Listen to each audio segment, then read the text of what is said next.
سے دم توڑ رہی ہے، ڈر ہے خبر بد نہ میرے منہ سے نکل جائے، تقدیر تو مبرم نظر آتی ہے ولیکن ایران کلیسا کی دعا ہے کہ یہ ٹل جائے۔ تو پہلی بات میری ختم ہوئی، عالمی نظام خلافت دنیا کی تقدیر مبرم ہے، ہو کر رہے گی، اس میں کسی صاحب ایمان کو کوئی شک، کوئی شبہ، کوئی ریب نہیں ہونا چاہیے۔ البتہ اس کا اب دوسرا پہلو کیا ہے، اس کا آغاز کہاں سے ہوگا؟ پہلی بات تو یہ، ہمارے بعض لوگوں کے ذہنوں میں، سادہ دل لوگ وہ سمجھتے ہیں کہ پوری دنیا میں ایک ہی دفعہ آ جانی چاہیے، یہ کوئی علاقائی خلافت تو نہیں ہو سکتی، خلافت تو عالمی ہوتی ہے۔ ان سے میں کہتا ہوں عالمی خلافت کب تھی جناب؟ یہ تو نہ خلافت راشدہ میں عالمی تھی، کیا ہندوستان شامل تھا اس میں؟ کیا چین شامل تھا؟ کیا یورپ شامل تھا؟ اور پھر جو خلافت کے نام سے جو ملوکیت چلی ہے، وہ بھی صرف آپ دور بنو امیہ میں کہہ سکتے ہیں کہ وہ پورا عالم اسلام کم سے کم اس کے تحت تھا۔ بعد میں خلافت عباس، بنو عباس میں اور فاطمیین کی خلافت میں اور آل عثمان جو ہیں آٹومان ٹرکس کی خلافت میں ٹکڑے تھے، حصے بکھرے تھے، کوئی مانتا تھا کوئی نہیں مانتا تھا۔ اور سب سے بڑی بات یہ، اگر ایک دم پوری دنیا پر خلافت قائم ہو سکتی تو حضور کے دست مبارک سے ہوتی، لیکن نہیں ہوئی۔ نتیجہ کیا نکلا؟ ایک ملک میں حضور نے قائم کر دیا، جزیرہ نما عرب،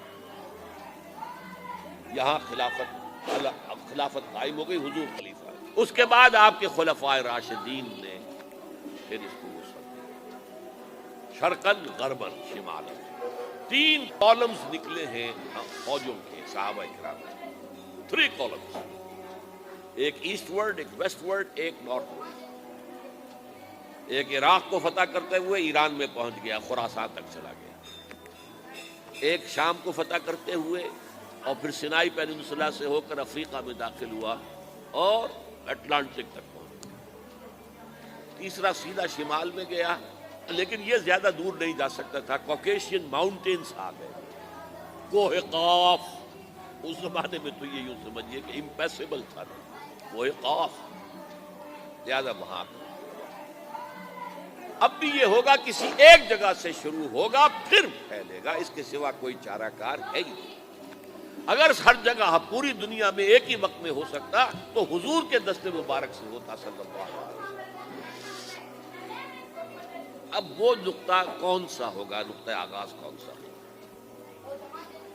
اس میں پہلی بات تو میں نے کہا، جو شک کرے گا اس کا پھر ایمان مشکوک ہے، ہوگا، لازماً ہوگا، گلوبل ہوگا، پوری دنیا میں ہوگا، کہاں سے شروع ہوگا اس میں آپ اختلاف کر سکتے ہیں، لیکن مجھے تو 2 حدیثیں تو ملی ہیں جن سے یہ اندازہ ہوتا ہے کہ یہ اس مشرقی خطے سے ہوگا، عرب کے مشرق کی جانب کسی ملک سے، کسی خطے سے، وہ حدیثیں بھی اب آپ پڑھ لیجیے۔ پھر میں کہہ رہا ہوں یہ خزانہ ہے جو ہم نے آپ کی خدمت میں پیش کیا ہے، کاش کہ آپ اس کی قدر کر سکیں، یہ حدیثیں آپ کو ازبر ہو جائیں، یاد ہو جائیں، لوح قلب پر نقش ہو جائیں۔ ہندوستان اور خراسان یعنی موجودہ افغانستان کا ذکر، ابن ماجہ کی روایت ہے، ان عبداللہ ابن الحارث رضی اللہ تعالی عنہ قال رسول اللہ صلی اللہ علیہ وسلم یخرج ناس من المشرق یؤتئون للمہدی یعنی سلطانہ، یعنی سلطانہ، دونوں طرح سے پڑھ سکتے ہیں۔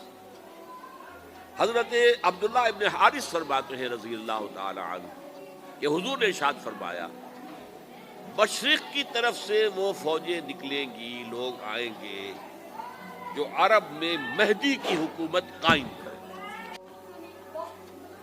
یہ مہدی کون ہوں گے اس کا ذکر میں ذرا بعد میں کروں گا، لیکن نوٹ کر لیجئے کہ مہدی سے پہلے لازماً کسی مشرقی علاقے کے اندر وہ نظام قائم ہو چکے گا، تب وہاں سے فوجیں آئیں گی۔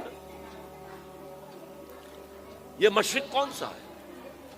عرب کے مشرق میں آپ چلیے، ایران بھی آ جائے گا، افغانستان بھی ہے، پاکستان بھی ہے، اور اگر اسے اور توسیع دیں تو ہندوستان بھی ہے۔ یہ ہے عرب کا مشرق۔ اس سے فوجیں جائیں. اس کا کیا مطلب ہے کہ اس میں سے کسی جگہ پر نظام خلافت پہلے قائم ہو جائے گا تاکہ وہاں سے فوجیں جائیں گی جو جزیرہ نما عرب میں حضرت مہدی کی حکومت کو قائم کرے. اب دوسری حدیث یہ سنن ابن ماجہ کی حدیث تھی جو میں نے آپ کو سنائی, آپ نے پڑھی. دوسری عن ابی ہریرہ رضی اللہ تعالی عنہ, یہ ترمذی شریف کی روایت ہے. قال قال رسول اللہ صلی اللہ علیہ وسلم یخرج من خراسان رایات سود لا يردها شیء حتی تنصب بإیلیا. خراسان کے علاقے سے سیاہ جھنڈے لے کر فوجیں آئیں گی, ان کا رخ کوئی موڑ نہیں سکے گا, ان کو پیچھے پھیر نہیں سکیں گے کوئی بھی, یہاں تک کہ وہ یروشلم میں جا کر جھنڈے نصب کر دیں. ایلیا حضور کے زمانے میں یروشلم کو کہتے ہیں. یہ یروشلم تھا جب حضرت سلیمان کی حکومت تھی اور یہاں پر معبد سلیمانی, ہیکل سلیمانی قائم تھا. پھر یہ یروشلم ہی رہا ہے تاریخ میں, یہاں تک کہ سن 70 عیسوی میں جب ٹائٹس رومی جنرل نے اس کو گرایا, ختم کیا, سیکنڈ ٹیمپل گرا دیا اور یہاں سے یہودیوں کو کہا نکل جاؤ, یہاں سے کوئی یہودی باقی نہیں رہا, تب بالکل تہو بالا برباد کر دیا. اس کے کوئی 150 سال بعد ہیڈریان, رومن ایمپرر ہیڈریان, اس نے پھر دوبارہ آباد کیا اسے. 150 سال تک یہ بالکل بنجر اور بالکل غیر آباد تھا. اب ہیڈریان نے جب آباد کیا تو اس کا نام ایلیا رکھا, اب یروشلم نام نہیں ہے. تو حضور کے زمانے میں پھر اس کا نام ایلیا, اور اب اس سے کیا معلوم ہو رہا ہے کہ یہ یروشلم مسلمانوں کے قبضے سے اس وقت نکلا. ایک دفعہ پہلے نکلا تھا, سن 1099 عیسوی میں مسلمانوں کے ہاتھ سے نکلا. کروسیڈرز, عیسائیوں نے آ کر اس کو قبضے میں کیا, لاکھوں مسلمانوں کو مارا, قتل کیا. اس کو 1187 عیسوی میں واپس لیا ہے. کس نے لیا ہے؟ صلاح الدین ایوبی کرد. عرب کھوکھلے ہو چکے تھے, عربوں نے کھویا, واپس نہیں لے سکے.